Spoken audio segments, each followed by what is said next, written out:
এ বাবা কত পিঁপড়ে ছিল, সব ঝড়ে ভেঙে পড়ে গেল।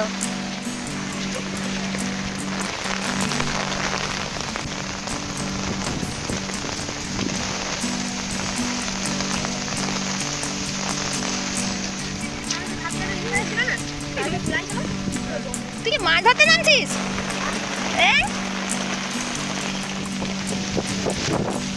Hello friends, good morning, welcome back to my channel. তো বন্ধুরা দেখো, রাতে তো ভীষণ ঝড় হয়েছে আর এখনো দেখো ঝড়ের হাওয়া বইছে আর বৃষ্টি কিন্তু থামছে না, তো ভীষণ বৃষ্টি হচ্ছে। আর এই যে সকালবেলায় কিন্তু ঘুম থেকে উঠেই বেরিয়ে পড়েছি একটু ছাতা মাথায় দিয়ে দেখতে। আর এই যে চারপাশের গাছগুলো কেমন রয়েছে, তো দেখতে পাচ্ছি জল জমে গেছে প্রায়, আর এই যে গাছপালাগুলো তো একদম শুয়ে গেছে। আর এই যে চলে এলাম বাড়ির পেছনে, আর এখানে কিন্তু দাদা কবে কিন্তু অনেক গাছ লাগিয়েছে, তো সেই গাছগুলোকে একটু দেখতে চলে এলাম। আর এই যে গাছগুলো কিন্তু প্রায় শুকিয়ে গিয়েছিল, তো ভীষণ রোদ ছিল, আর তারপরে এই যে বৃষ্টি জল পেয়েছে, সেই জন্য কিন্তু গাছগুলো যেন প্রাণ ফিরে পেয়েছে মনে হচ্ছে। আমাদের এখানে কিন্তু কাল থেকেই ভীষণ বৃষ্টি হচ্ছে, তো বৃষ্টি কিন্তু থামছে না একদমই।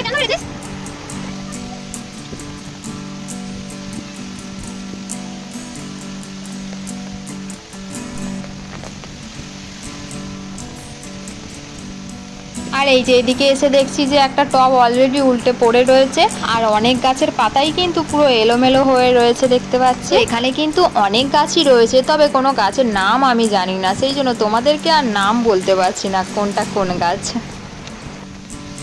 বাগানের চারিদিকটা দেখে নিলাম, প্রায় সব গাছই ঠিক আছে, শুধু একটা গাছ পড়ে গিয়েছিল আর কিছু গাছের পাতা কিন্তু এলোমেলো হয়ে রয়েছে। আর এই যে চারিদিকটা ঘুরে কিন্তু এবার চলে এলাম আমার ড্রাগন ফলের গাছের কাছে। এই গাছটা কিন্তু প্রায় 1.5 বছর হয়েই গেছে, কিন্তু এখনো ফল আর হচ্ছে না, তো কবে যে ড্রাগন ফল হবে আর কবে যে আমি খাবো। তো মোটামুটি দেখছি এই গাছটাও কিন্তু ঠিকঠাকই আছে।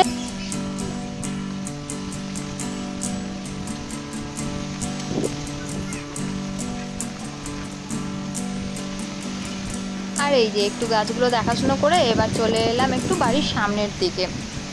আর এই যে বাড়ির সামনে এসে দেখছি একটা আকন্দ গাছ ছিল বাড়ির সামনে, তো ওটা কিন্তু পুরো ঝেপে রয়েছে।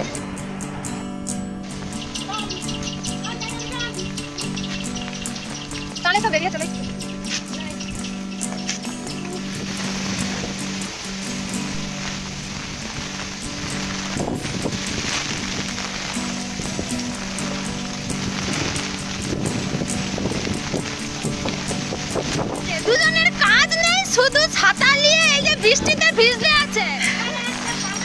ওরে বাবা, হায় ওই গাছে তো প্রচুর পেয়ারা, কিন্তু পাকা পেয়ারা তো নেই, সব কাঁচা।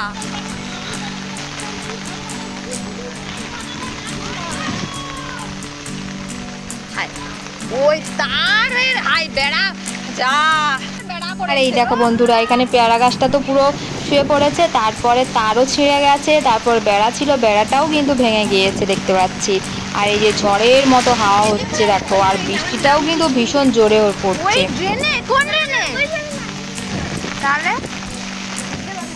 এই যে বৃষ্টিতে ভিজতে কার না ভালো লাগে, তাই না? তো পুচকুরা বেরিয়েছে, বৃষ্টিতে ভিজছে, ছাতা মাথায় দিয়ে ঘুরছে, তো আমিও বেরিয়ে পড়লাম ওদের সাথে। কত পিঁপড়ে ছিল, সব ঝড়ে ভেঙে পড়ে গেল।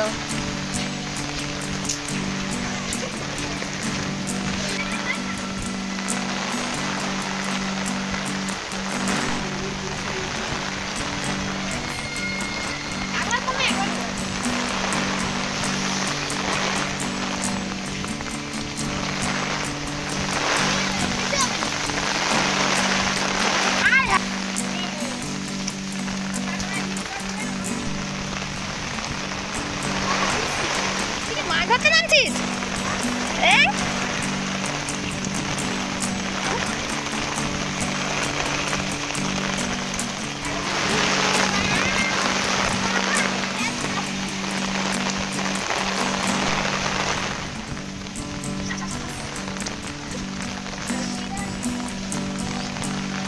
আর এই যে এইদিকে এসেই দেখছি যে প্রচুর তার ফার পুরো ছিঁড়ে রাস্তায় পড়ে রয়েছে।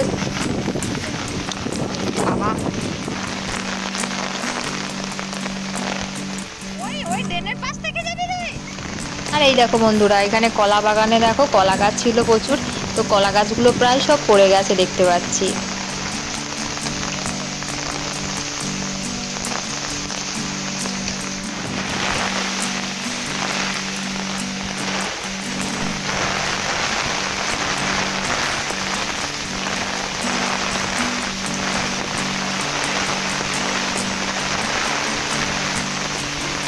যে এবার চলে এলাম একটু ছাদে, আর ছাদে এসে দেখছি কিন্তু প্রায় ঝড়টা কমেই গেছে, কিন্তু বৃষ্টি থামছে না, বৃষ্টি কন্টিনিউ হচ্ছে। আর এই যে ছাদে এসে দেখছি বেল গাছের কিন্তু অনেক ডালই ভেঙে গেছে, আর বেলপাতা তো অনেক ঝরে গেছে। তো বন্ধুরা, ঝড়ের পরের দিনের অবস্থাটা কি রয়েছে সেটা তো আমি কিছুটা তোমাদের সাথে শেয়ার করলাম। তো এই ব্লগটা আমি এখানেই শেষ করছি, দেখা হচ্ছে তোমাদের সাথে আবার পরের ব্লগে। এখনকার মতো টাটা ফ্রেন্ডস।